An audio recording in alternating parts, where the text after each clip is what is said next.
Yes. I love Karl straight away. He's doing that because he sees this guy on the left and he's just thinking, oh, this is going to be Aussie this is going to be hilarious. He's just like, yes. Yes. Good morning, guys.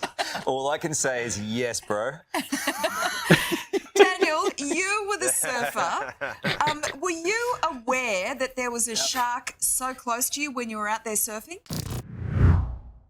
G'day you mob, Pete here from Aussie English. We are back again today to do another reaction video. This one is hilarious surfers have reported in stitches by the Today Show. Check them out on YouTube. Let's get into it. Okay, so I'm gonna have to mute this because there is a song in the background and I don't want to get clipped for copyright, but effectively what's happened is that they've introduced it saying that there was this news story in the newspaper with a great white shark jumping out in the background whilst this other guy is obviously on the wave surfing. So this happened off the coast of New South Wales at Caves Beach. And surfer Daniel Caban and the man who captured that extraordinary photograph, Nathan McLaren. So, okay, I can start now because there is no music in the background. Effectively, they've got the surfer and the guy who photographed the shark in the background together to talk about their experience. Hopefully this is going to be funny. Photograph, Nathan McLaren. Yeah. And we talked about in previous videos about the surfy culture and how you end up with guys who just have really long hair and often have these sort of unkempt beards that they haven't really tried to tame at all. And, you know, there you go. Lo and behold, these guys are definitely surfers. Good morning, guys. Yes. I love Karl straight away. He's doing that because he sees this guy on the left and he's just thinking, oh, this is going to be Aussie this is going to be hilarious. He's just like, yes. Yes. Good morning, guys. All I can say is yes, bro. Daniel, you were the surfer. Were you aware that there was a shark so close to you when you were out there surfing? I had no idea at all. We were completely oblivious until everyone started trying to get us in, and until we got the photo, we didn't even believe it was out there. So a little bit scary, but I'm paddling back out for more, mate. yeah. Hey, Nathan, apart from like Byron on a Friday night, have you ever seen a shark fly? No, I have now, mate. I've had the pleasant experience, but I've seen a few other animals fly. Yeah, like the unicorn. Okay, so the joke he's making there is that this guy uses drugs. That was the unicorn joke there, I think, that Karl is making. We're going on an adventure, Charlie. This is, again, Karl, I've told you about this in different reaction videos I've done, has a wicked sense of humor, which has sometimes gotten him into a bit of strife. And you can see why people love it, though. And so that's why he earns a shitload of money on TV. Have a listen again for the unicorn reference. He's talking about, again, drugs. No, I have now, mate. I've had the pleasant experience, but I've seen a few other animals fly. Yeah, like the unicorn. Yeah. I normally do see a couple of them on the weekend. And this guy's just embraced it. He's like, yeah, I do see a couple of them on the weekend. I love the North Coast of New South Wales. I love it, they're just shameless. Everyone's just laughing. They're like, oh, Jesus. Lisa's trying to continue the conversation whilst Karl's losing it in the background. So Nathan, Hang in there, big fella. Hang in there. Hang in there, big fella. So you'll see in the last video, Karl was the one who said big fella to the other guy. And this time he's had the tables reversed. The tables have turned and the interviewee has said, hang in there, big fella. so Nathan, Hang in there, big fella. Hang in there. he's only just I'm hanging fully in there. frothing.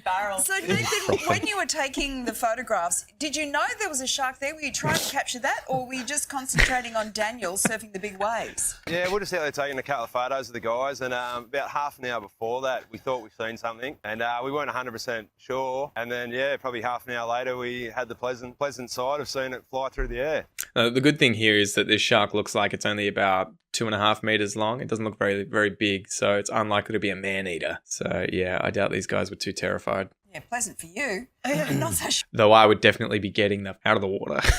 about Daniel. Daniel, can you clear this up for us? We understand that you had been, because it looks like you're a fair distance away in the photo from the shark, but you had been paddling in that very spot earlier, hadn't you? Yeah, so it's hard to tell from the photo, but the boys reckon I was kind of sitting exactly where the shark came up through the water. So, like, if I hadn't caught that wave, maybe it would have been, you know, in a couple of metres of me sort of thing, which is pretty scary, but...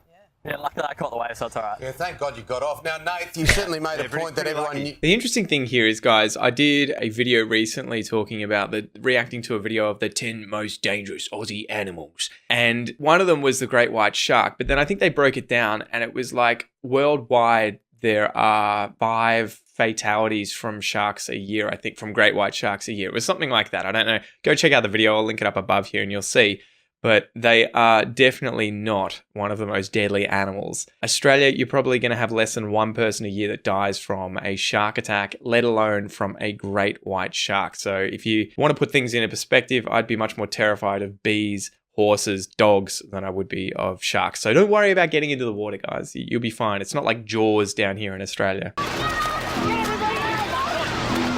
You made a point that everyone knew you took the photo. That is about 32 font, that copyright there in the middle of the... Just making a joke here about Nathan's obviously put his name over the top of the photo because he doesn't want journalists and newspapers just ripping him off, obviously, and using it without his permission. I'd be owning those photos too, mate. Yeah, I tell you, Hey, my name's there, mate. I'm stoked. You're going to pay for your weekend. Hey, Nathan, did you let Daniel know? This is the important question, because if I was out there and if I was at the back and Timmy was taking photos of me and something dangerous was approaching me from behind, Timmy would definitely ring me and go, Carlos, there's something dangerous approaching you from behind. Did you get in contact with your bro out there riding the waves?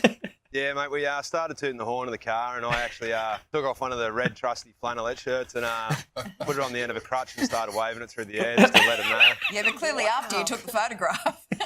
Yeah. Daniel, just to change tact a little bit, do you Yeah, ever put your hair up in a man bun? Oh, yeah.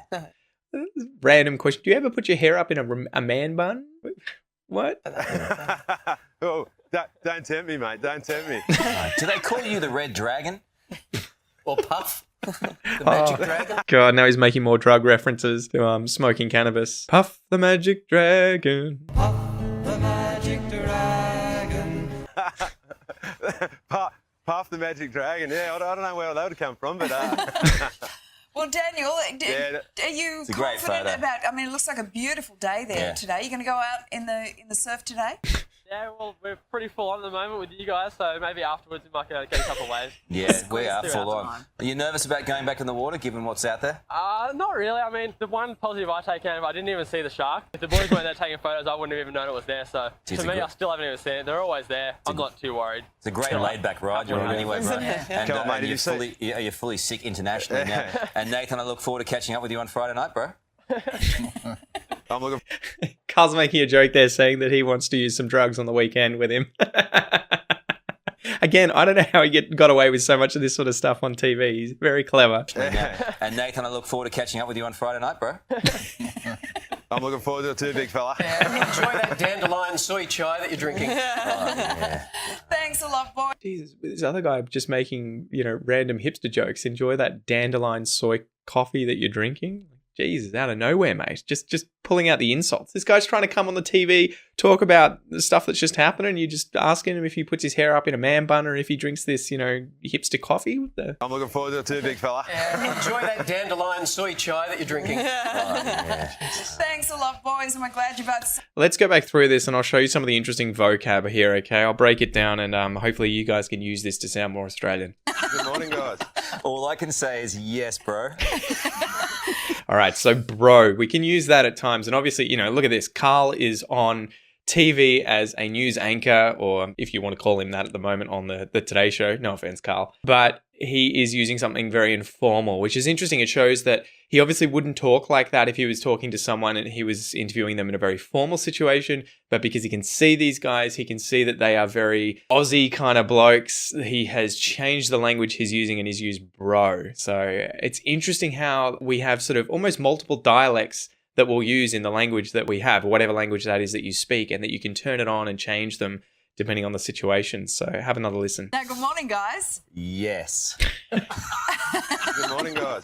All I can say is yes, bro. Daniel, you were the surfer.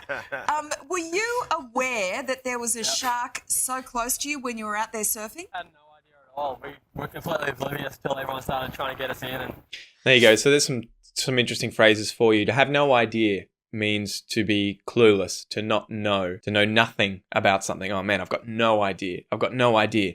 And I think he said after that, we were completely oblivious. So that is, again, it's a similar statement. Having no idea, being oblivious to something means that you know nothing about it. You are completely ignorant of that thing. We had no idea at all. We were completely oblivious till everyone started trying to get us in, and until we got the photo, we didn't even believe it was out there. So a little bit scary, but I'll paddle them back out for more, mate. yeah. Were they? Hey, again, it's interesting to see how informal they are. These guys are just talking as normal Aussies would amongst themselves. But even on the news, the guys being interviewed haven't changed the register of the language they're using, and he still just uses mate. A little bit scary, but I'll paddle them back out for more, mate. So he's talking about paddling, swimming on a surfboard back out into the surf to catch some more waves despite the shark being there. Paddling out for more, mate. I'll paddle them back out for more, mate. yeah. Were they? Hey, Nathan, apart from like Byron on a Friday night, have you ever seen a mate. shark fly? Again, he's making this drug reference. Apart from Byron on a Friday night, Byron Bay he's talking about here, which is renowned for its hippies and, you know, you would imagine using cannabis. So apart from Byron Bay on a Friday night, have you ever seen a shark fly? He means apart from when you get stoned with people in Byron Bay on a Friday night, where you may see sharks flying, you know, imagining it hallucinating. Have you ever seen a shark fly? Good reference, Carl. Apart from like Byron on a Friday night, have you ever seen a mate. shark fly? No, I have now, mate. I've had the pleasant experience, but I've seen a few other animals fly. but never the like the shark. unicorn. A unicorn is the mythical creature that is a horse with a horn on its head, right? Just for anyone who didn't know. I normally do see a couple of them on the weekend. I love the north coast of New South Wales. And then again, she said, don't you love the north coast of New South Wales? Again, because it's renowned for being a hippie, you know, people who smoke cannabis kind of hot spot. So people who are very relaxed and just enjoying life. So Nathan, Hang in there, big fella. Hang in there. Hang in there, big fella is kind of, how would you explain that? Hang in there is kind of like hold on. So he's trying to say to Karl, you know, don't lose it too much so that you can't keep going, right? Hang in there, hold on, you know, keep going. And big fella is obviously him trying to talk Karl up as if he's a big man, right? So it's just something that you might say in this case that's sort of a, amongst blokes, it's kind of a way of being polite, you know, puffing someone's ego up, you know, good on you, big fella. Hang in there, big fella. so Nathan, Hang in there, big fella. Hang in there. he's only just I'm hanging fully in there. frothing. I'm fully frothing. So it's crazy how much slang Karl's using. See, frothing, I would use this when I am really excited for something, right? So I guess that's what he's trying to say, that he is just really enjoying himself and he's really excited. But if someone said to me, man, are you going to go out on the weekend? Are you looking forward to the weekend to go to the pub and have some beers after work? It's been a stressful week. I might be like, oh, mate, I am frothing. You know, I am so excited. I guess the idea is that you're frothing at the mouth like a rabid animal that's got rabies or something, or, you know, like a horse that's wanting to really run at the races, chomping on the bit and there's foam. You're frothing. He's only just I'm hanging fully in there. frothing. Fully So frothing. Nathan, when you were taking the photographs, did you know that Again, it's not the kind of language that you would normally use on TV. He is using it because he is talking to these two guys. there was a shark there? Were you trying to capture that, or were you just concentrating on Daniel surfing the big waves? Yeah, we're just out there taking a couple of photos of the guys, and about half an hour before that, we thought we'd seen something. He's just done something really interesting there. He's dropped the auxiliary verb. So about half an hour ago, we thought we seen something. So that's something that may happen in more informal, unsophisticated, uneducated registers of Australian English. It can happen elsewhere. I've heard this in American English, in African American vernacular English, where auxiliary verbs will be dropped and you'll just use the past participle. Why are you here? Ugh, lots of linguistic jargon there. But have a listen to how he says we seen instead of we saw or we have seen. Yeah, we're just out there taking a couple of photos of the guys, and about half an hour before that, we thought we'd seen something. We thought we'd maybe he did say we'd seen something. Maybe he did put had in there, but I just didn't hear it. Photos of the guys, and about half an hour before that, we thought we'd seen something. No, and, you we didn't. weren't 100% sure. And then, yeah, probably half an hour later, we had the pleasant side of seeing it fly through the air. Yeah, pleasant for you. Not so sure about Daniel. Daniel, can you clear this up for us? We understand that Oh, okay. Interesting little expression there. To clear something up for someone. So it's a phrasal verb. Clear something up for someone. In this sense, she's saying, can you clarify something? Can you explain something to us? Can you clear something up for us? We weren't 100% sure, and then probably half an hour later we had the pleasant side of seeing it fly through the air. Yeah, pleasant for you. I'm not so sure about Daniel. Daniel, can you clear this up for us? We understand that you had been, because it looks like you're a fair distance away in the photo from the shark, but you had been paddling in that very spot earlier, hadn't you? It's an interesting thing there. A fair distance away from something. That is like a significant distance away from something. So it's a fair distance away. And the other interesting thing here, she says, is in that very spot. This is a really weird kind of use of very, at least when you think about it literally, in that very spot. When she says very in this sense, it means exact. So you were in that very spot where the shark was. You were in that exact spot, in that exact location, in that very, very location. I don't think you would say very, very, in that very location. Daniel, can you clear this up for us? We understand that you had been, because it looks like you're a fair distance away in the photo from the shark, but you had been paddling in that very spot earlier, hadn't you? Yeah, so it's hard to tell from the photo, but the boys reckon I was kind of sitting exactly where the shark came up through the water. So, like, if I hadn't caught that wave, maybe it would have been, in a couple of metres of me sort of thing, which is pretty scary, but yeah, luckily I caught the wave, so it's all right. Yeah.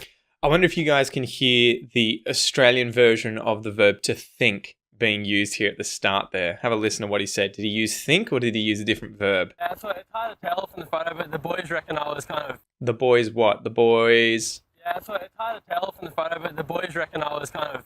The boys reckon. So this is very common in Australian English. I would use this all the time.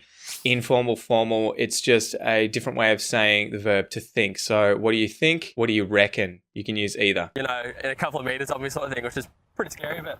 Yeah, luckily I caught the wave, so it's all right. Yeah, thank God you got off. Now, Nath, you certainly made a point that everyone knew. You made a point that everyone knew you took the photo. That is about 32 font, that copyright there in the middle of the... Well, I'd be owning those photos too, mate. Yeah, I tell you. Hey, my name's there, mate. I'm stoked. Ooh, interesting one there. Okay, so, all right, they were talking about his font being over the photos, and he uses the adjective stoked, to be stoked. This is another Aussie slang term that just means to be really happy, to be really excited, to be really content. Oh, man, I was stoked. I'd be owning those photos too, mate. Yeah, I tell you. Hey, my name's there, mate. I'm stoked. You're going to pay for your weekend. Hey, Nathan, did you let Daniel know? This is the important question, because if I was out there and Timmy, if I was at the back. Interesting thing. So he used out the back. Out the back here, he's referring to being out in the surf. And when we want to say that we have paddled or swum all the way out the back behind where the waves are breaking or about where they're breaking, we refer to that as out the back, right? So you could use that at home, out the back is in the backyard.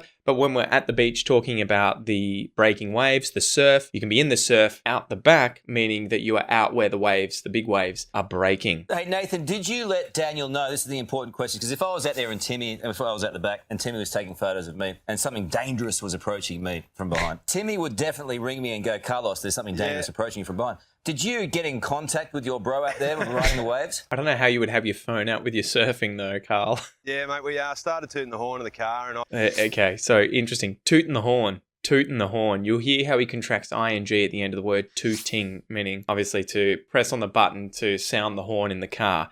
He says tootin'. He uses the syllabic N. Have a listen. Ring me and go, Carlos, there's something dangerous approaching you from behind. Did you get in contact with your bro out there riding the waves? Yeah, mate, we started tooting the horn of the car and I actually took off one of the red trusty flannelette shirts and put it on the end of a crutch and started waving it through. So he's talking about taking off one of his flannelette shirts. It was red. He put it on the end of a crutch. So these are the things you'd be walking with if you've busted your leg. You've buggered up your ankle or something. You got to use crutches to walk around. And then he's been swinging the crutch with the red flannel on it. Yeah, mate, we started tooting the horn of the car and I actually took off one of the red trusty flannelette shirts and put it on the end of a crutch and started waving it through the air just to let him know. Yeah, but clearly after you took the photograph. Yeah. Of course, after he took the photograph, how would he know the shark was out there until he took the photograph and obviously looked through his photos in his camera and then saw that there was a shark there and was like, holy Yeah, well, we're pretty full on at the moment with you guys, so maybe afterwards we might get a couple of waves. Yeah, we are. Interesting use of full on right here. So full on we've talked about in other videos before where it means extreme, right? If something is very full on, it is very extreme. So if you see something and you're kind of like shocked, surprised, impressed, you are thinking that it's really extreme. Whoa, it's full on. But I think he uses it here to mean that he's really busy. So he says, oh, we're a bit full on with you guys, meaning that we're occupied, we're busy with you guys. Yeah, well, we're pretty full on at the moment with you guys, so We're pretty full on at the moment with you guys. We're pretty busy with you guys. maybe afterwards we might get a couple of waves. Yeah, we are full on. There you go, get a couple of waves. He means catch a couple of waves and go surfing. At the moment with you guys, so maybe afterwards we might get a couple of waves. Yeah, we are full on. Are you nervous about going back in the water, given what's out there? Not really. I mean, the one positive I take out of it, I didn't even see the shark. If the boys weren't there taking photos, I wouldn't have even known it was there. So to me, I still haven't even seen it. They're always there. I'm not too worried. It's a great laid-back ride you're on anyway, bro. And you're fully sick internationally now. And Fully sick. Again, it's so weird hearing Karl say this on the news. Fully sick is a kind of informal slang term that is used almost tongue-in-cheek today to mean really, really cool, like fully sick. Tell them the taste of OTs is fully sick. So the joke here is that, like, you know, he's using language that he wouldn't otherwise use, imagining that this is how these guys talk, you know. Oh yeah, I went out and it was fully sick. The waves were so awesome. It was just fully sick. They're always there. I'm not too worried. It's a great laid-back ride you're on anyway, bro. And you're fully sick internationally now. And Nathan, I look forward to catching up with you on Friday night, bro. I'm just bro. He uses bro again. We'll probably finish there, guys, but it is really interesting. This is a great video to look at the different registers of any language, but in English here, you've got this sort of normal, informal register of the Australian language that these two Aussie blokes use, obviously, when they speak to one another.